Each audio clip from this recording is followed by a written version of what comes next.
पहले 4 श्लोक कर लिए थे, उसके आगे आज बढ़ेंगे, 5वां श्लोक करेंगे। छठवां होगा। छठवां, हम्म, हाँ 6वां करेंगे, ठीक है। आप ही कर लीजिए प्रांजल जी। जी जी। एतद्योनीनि भूतानि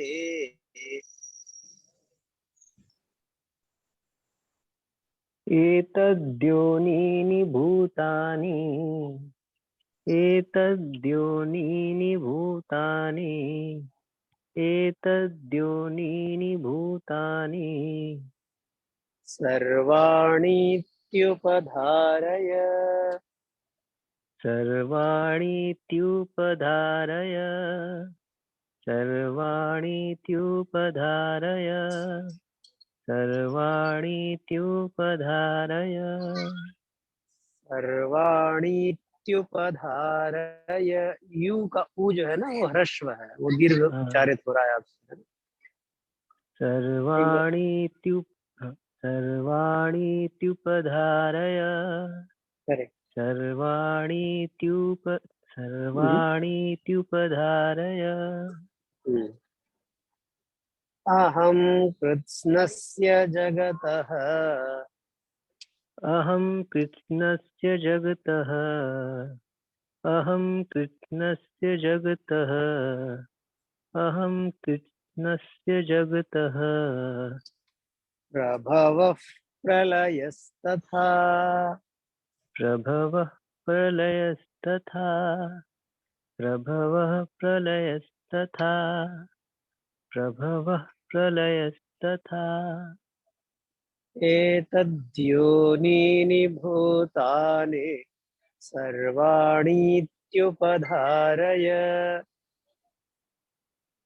एतद्योनीनि भूतानि सर्वाणीत्युपधारय, एतद्योनीनि भूतानि सर्वाणीत्युपधारय, एतद्योनीनि भूतानि सर्वाणीत्युपधारय।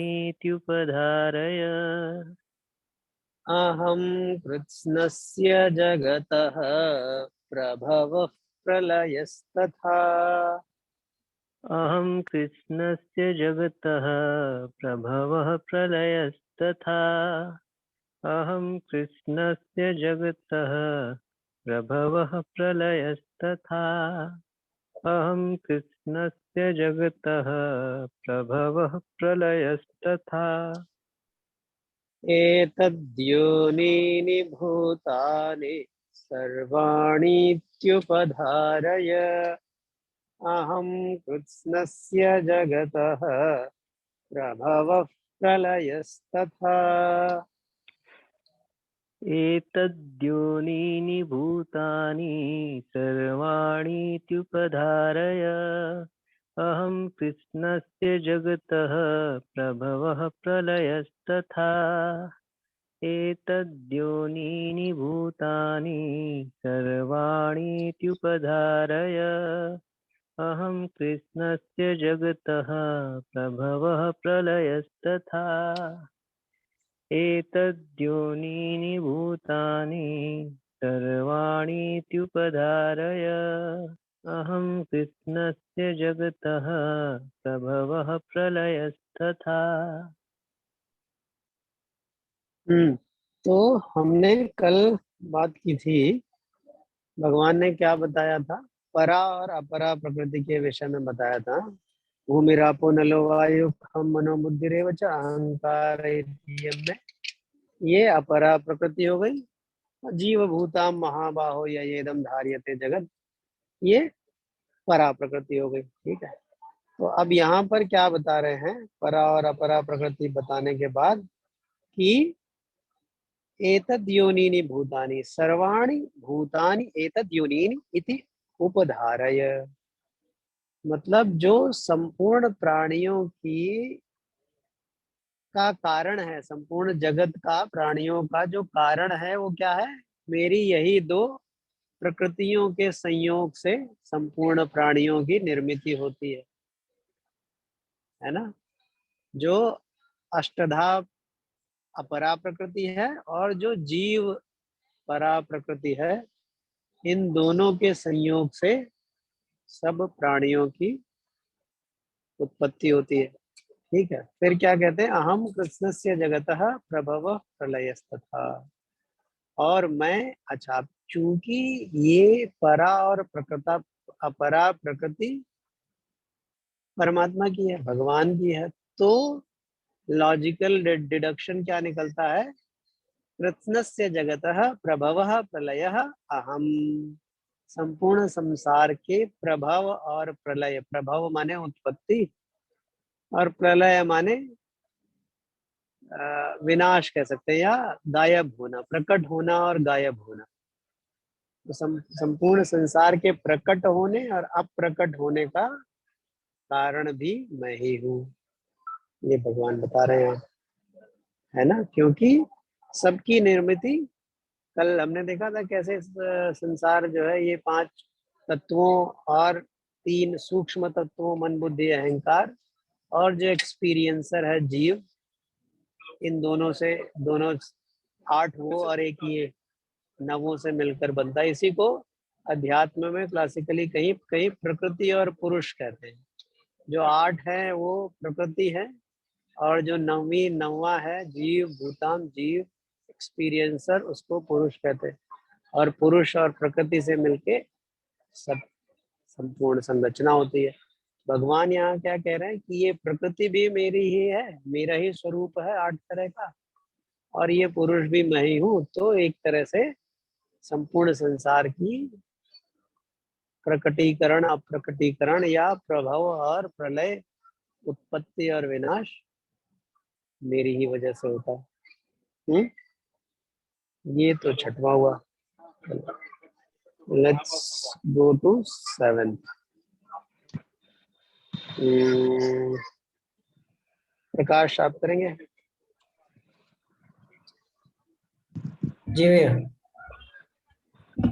मत्तः परतरं नान्यत्, मत्तः परतरं नान्यत्, मत्तः परतरं नान्यत्, मत्तः परतरं नान्यत्, किञ्चिदस्ति धनञ्जय, किञ्चिदस्ति धनञ्जय, किञ्चिदस्ति धनञ्जय, किञ्चिदस्ति धनञ्जय, मयि सर्वमिदं प्रोतम्, मयि सर्वमिदं प्रोतं, मयि सर्वमिदं प्रोतं, मयि सर्वमिदं प्रोतं, सूत्रे मणिगणा इव, सूत्रे मणिगणा इव, सूत्रे मणिगणा इव, सूत्रे मणिगणा इव, मत्तः परतरं नान्यत्, किञ्चिदस्ति धनञ्जय, मत्तः परतरं नान्यत्, किञ्चिदस्ति धनञ्जय, मत्तः परतरं नान्यत्, किञ्चिदस्ति धनञ्जय, मत्तः परतरं नान्यत्, किञ्चिदस्ति धनञ्जय, मयि सर्वमिदं प्रोतम्, सूत्रे मणिगणा इव, मयि सर्वमिदं प्रोतं, सूत्रे मणिगणा इव, मयि सर्वमिदं प्रोतं, सूत्रे मणिगणा इव, मयि सर्वमिदं प्रोतं, सूत्रे मणिगणा इव, मत्तः परतरं नान्यत्, किंचिदस्ति धनंजय मयि सर्वमिदं प्रोतं सूत्रे मणिगणा इव। मत्तः परतरं नान्यत् किञ्चिदस्ति धनञ्जय मयि सर्वमिदं प्रोतं सूत्रे मणिगणा इव। मत्तः परतरं नान्यत् किञ्चिदस्ति धनञ्जय मयि सर्वमिदं प्रोतं सूत्रे मणिगणा इव। मत्तः परतरं नान्यत् किञ्चिदस्ति धनञ्जय मयि सर्वमिदं प्रोतं सूत्रे मणिगणा इव। तो अब यहाँ पर भगवान क्या कह रहे हैं, जो पहले कहा कि सब कुछ, सारे प्राणी जो हैं वो मेरे से ही, मेरे का प्रभव और प्रलय का कारण मैं ही हूँ। उत्पत्ति और विनाश मेरे में ही होता है। ठीक है, अब उसी बात को और विस्तार करके बता रहे हैं, और उल्टी तरफ से एक ही बात को चारे हर तरफ पर्सपेक्टिव से बताते समझाते भगवान। यहाँ क्या कह रहे हैं कि हे धनंजय, मत्तः परतरम अन्यत किंचित अस्ति न, किंचित नास्ति। मतलब मेरे सिवा, मेरे अलावा कुछ और किसी और भी सत्ता का बिल सूक्ष्म लेश मात्र भी अस्तित्व नहीं है। मतलब जो कुछ भी है वह मैं ही हूँ, जो कुछ नहीं है वह भी मैं ही हूँ। फिर यहाँ भगवान ने उदाहरण दिया है, क्या, जैसे कि मणियां, जो जो माला होती है उसमें एक सूत्र में सब मणियां जड़ी होती हैं, वैसे ही यह संसार मेरे में पिरोया हुआ है। अच्छा, कि कुछ भी तुलना कर ले, अब ये तुलना भगवान ने करी है तो अद्भुत है कि संपूर्ण माला का अस्तित्व जो है वो सूत में पिरोए हुए मणियों से होता है। सूत्र नहीं है तो माला नहीं होगी। ठीक है, जब सूत्र में सब मणियां पिरो दी जाती तो माला बन जाती है। वो तो ठीक है, लेकिन अब ये उदाहरण भी छोटा पड़ जाता है कहीं पे, क्योंकि सूत्र के न होने से माला भले ही न रहे पर मणियां तो फिर भी रहती है। भगवान क्या कहना चाहते हैं कि कुछ भी होना मेरे वजह से ही होना है, और फिर उस चीज का या किसी चीज का न होना भी मेरी वजह से ही है।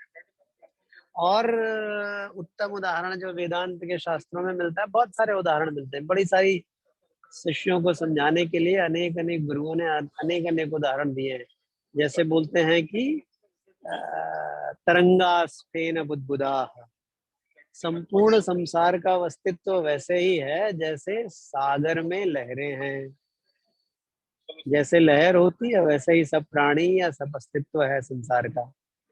वो सागर से अलग है भी और नहीं भी है, वो भी जल से बना है, सागर भी जल से बना है, लेकिन वो अलग थोड़ी देर के लिए दिखता है, फिर परमात्मा में हो जाता है, सागर में हो जाता है, लहर उठती है फिर सागर में खो जाती है। तो उत्पत्ति सागर से होती है, विलय भी सागर में हो जाता है। ऐसे ही संपूर्ण संसार की, संपूर्ण प्राणियों की उत्पत्ति परमात्मा से होती है, फिर परमात्मा में विनाश होता है, फिर परमात्मा से उत्पत्ति होती है। अच्छा, अब ये भी उदाहरण बहुत बहुत सुंदर है, लेकिन वो भी नहीं है, क्योंकि जो ज्ञान जिसको दिख गया सब उसको लहर भी अलग नहीं दिखती, क्योंकि लहर के भी अलग देखने के लिए कहीं ना कहीं समुद्र की समाप्ति होगी, स्थल होगा, राइट, कोई बीच होगा तभी लहर दिखेगी। बीच सागर में चले जाएं तो लहरों का उतना अस्तित्व नहीं पता चलेगा, बीच पे लहर ज्यादा दिखती है। या वायु और जल का सेपरेशन है तब वहां से लहर दिखती है। अरे ये सब उदाहरण बहुत उत्तम है, लेकिन फिर भी जो आत्यंतिक सत्य है उसको नहीं कह सकते, क्योंकि जो आत्यंतिक सत्य है वो असल में कहा नहीं जा सकता। पर ये बहुत अच्छा उदाहरण देखिए भगवान ने यहाँ पे बताया है कि संपूर्ण संसार मुझ में पिरोया हुआ है। अगला करते हैं, सपन जी आप करेंगे। सर हम करें। हाँ जी, मैं करता हूँ। कोई कुछ बोल रहा था? Someone else? कौन? कोई और भी कुछ बोल रहे थे? नहीं, ओके, ठीक। 8वां श्लोक अध्याय 7वें का। रसोहम रसोहमप्सु कौन्तेय रसोऽहमप्सु कौन्तेय, रसोऽहमप्सु कौन्तेय, रसोऽहमप्सु कौन्तेय, प्रभास्मि शशि सूर्ययोः प्रभास्मि शशि सूर्ययोः, प्रभास्मि शशि सूर्ययोः, प्रभास्मि शशि सूर्ययोः, प्रणवः सर्ववेदेषु प्रणवः सर्ववेदेषु, प्रणवः सर्ववेदेषु, प्रणवः सर्ववेदेषु, शब्दः खे पौरुषं नृषु शब्दः खे पौरुषं नृषु, शब्दः खे पौरुषं नृषु, शब्दः खे पौरुषं नृषु, रसोऽहमप्सु कौन्तेय प्रभास्मि शशि सूर्ययोः रसोऽहमप्सु कौन्तेय, प्रभास्मि शशि सूर्ययोः, रसोऽहमप्सु कौन्तेय, प्रभास्मि शशि सूर्ययोः, रसोऽहमप्सु कौन्तेय, प्रभास्मि शशि सूर्ययोः, प्रणवः सर्ववेदेषु शब्दः खे पौरुषं नृषु प्रणवः सर्ववेदेषु शब्दः खे पौरुषं नृषु, प्रणवः सर्ववेदेषु शब्दः खे पौरुषं नृषु, प्रणवः सर्ववेदेषु शब्दः खे पौरुषं नृषु, रसोऽहमप्सु कौन्तेय प्रभास्मि शशि सूर्ययोः प्रणवः सर्ववेदेषु शब्दः खे पौरुषं नृषु रसोऽहमप्सु कौन्तेय, प्रभास्मि शशि सूर्ययोः, प्रणवः सर्ववेदेषु शब्दः खे पौरुषं नृषु, रसोऽहमप्सु कौन्तेय, प्रभास्मि शशि सूर्ययोः, प्रणवः सर्ववेदेषु शब्दः खे पौरुषं नृषु, रसोऽहमप्सु कौन्तेय, प्रभास्मि शशि सूर्ययोः, प्रणवः सर्ववेदेषु शब्दः खे पौरुषं नृषु। तो अब यहाँ पर क्या बात हो रही है? तो भगवान ने पहले क्या कहा कि संपूर्ण संसार, सब प्राणी, सब मेरे में माला में जैसे धागे में मणियां पिरोई हैं, वैसे ही सब मुझ में पिरोया है। तो अब क्या मणियां हैं और क्या धागा, मतलब सब अलग अलग स्थानों में भगवान अपनी अपने अस्तित्व का या अपने होने का एक एक चीज का उदाहरण देके आगे उसको एक्सप्लेन कर रहे हैं, है ना। अभी यहाँ से बता रहे हैं, फिर आगे 8वें में भी बताएंगे, फिर विभूति योग में तो पूरा इसका ही चर्चा है। तो क्या कह रहे हैं, कौन्तेय अप्सु रसः अहम शशि सूर्ययोः प्रभा अस्मि सर्ववेदेषु प्रणवः हे शब्दः नृषु पौरुषम। हे कौन्तेय, अप्सु माने जल में, जलों में, जलों में, जल में रस मैं ही हूँ। शशि सूर्ययोः, सूर्य और चंद्रमा में जो प्रकाश है, प्रभा है, वह मैं हूँ। संपूर्ण वेदों में जो प्रणव है, प्रणव क्या होता है, ओमकार, उसको प्रणव कहते हैं। ओंकार मैं ही हूँ। हे शब्द, हे किसको कहते हैं, ख कहते हैं। अभी हमने पहले भी देखा था तीसरे चौथे में क्या, भूमिरापो नलो वायु खम, वहां भी खम आया था ना, वैसे यहाँ भी खम माने आकाश। तो आकाश में शब्द मैं ही हूँ। और नृषु पौरुषम, मनुष्यों में पौरुष मैं हूँ। इस पे हम थोड़ा ज्यादा विस्तार में तो नहीं, लेकिन फिर भी सामान्य से काफी विस्तार में चर्चा की थी। सब पंच तत्वों में क्या विशेषता, कैसे पंच तत्व पंच इंद्रियों से संभूत हैं, और जो एक एक तत्व की जो तत्वता है, जो उसका गुण है, वो क्या है, हमने बात किया था, राइट। तो यहाँ पे वही कहना है कि जल में रस, जल का जलत्व असल में रस ही है ना। जो जल के अंदर जल का गुण है, वो घनीभूत, वो रसत्व, वो रस है। वो किसकी वजह से है, या वो क्या है, वो भगवान कह रहे हैं वो मेरी वजह से।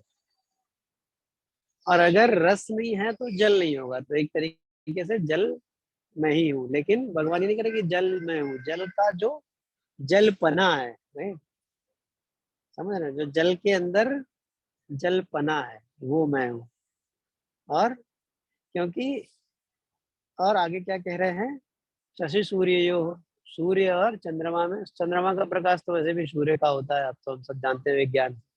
लेकिन सूर्य का प्रकाश और चंद्रमा का प्रकाश भी, उनका जो तेज है, जो प्रभा है, वह मेरी वजह से है, मैं ही हूँ। प्रकाश भी मैं ही हूँ, बता दिया। और क्या कह रहे हैं, सब वेदों में, जो वेदों का मूल है, जहाँ से सब उत्पत्ति होती है, न सिर्फ वेदों की, संपूर्ण संसार की उत्पत्ति भी ओमकार से होती है, और संपूर्ण संसार का विनाश भी ओमकार में ही होता है। और परमात्मा ओंकार स्वरूप ही है, यहाँ पे वो कह दिया। वो एक उपनिषद है जिसको कहते हैं मांडूक्य उपनिषद, वो ओम की पूरी व्याख्या करता है, और ओम की चर्चा से शुरू होती है उसमें चर्चा। और स्वप्न, जो तीन हमारी अवस्थाएं, तीन क्या चार अवस्थाएं, उस पर चर्चा होती है उसमें। उसमें भी कहते हैं ओम इत्येतद् अक्षरमिदं सर्वं तस्योपव्याख्यानम्, मतलब ओम ही सब कुछ। वही यहाँ भी कह दिया कि ओम जो है, ओंकार, वह मैं ही हूँ। और ये भी बात हुई थी कि जो आकाश तत्व है, जो हमको ध्वनि शब्द सुनाई देता है, वो आकाश तत्व की से वजह से सुनाई देता है। तो आकाश तत्व में जो शब्द का गुण है, वह मेरी वजह से है। और ऐसे ही पुरुषों में जो पौरुष है, वह मैं ही हूँ। जब पौरुष का बड़ा एक उथला अर्थ जो हम लगाते हैं, वो क्या लगाते हैं कि जो हमारे पास नहीं है उसको पाने के लिए जो हम मेहनत करते हैं, परिश्रम, वही पुरुषार्थ है। वो असली पुरुषार्थ नहीं है। पुरुषार्थ असली क्या है, जो पुरुष का पुरुषत्व है, जो जीव, जो पुरुष का, मनुष्य का मनुष्यत्व है, वो पुरुषार्थ की यहाँ पे बात करें। और असली पुरुषार्थ क्या है, अपने आप को जान लेना। जो जीव है, ये सब ये जान लेना कि भाई ये 8 प्रकृतियां हैं, ये अपरा प्रकृति है, और परा प्रकृति का जीव है, और सब परमात्मा की वजह से है, उसी का अंश पुरुष है। तो ये जानना और इसमें लय हो जाना, ये असली पुरुषार्थ है। तो ये जो पुरुषार्थ है वह मेरी वजह से है या मैं ही हूँ। वसुदेव सुदं देवं कंसचाणूरमर्दनं देवकी परमानन्दं कृष्णं वन्दे जगद्गुरुम्।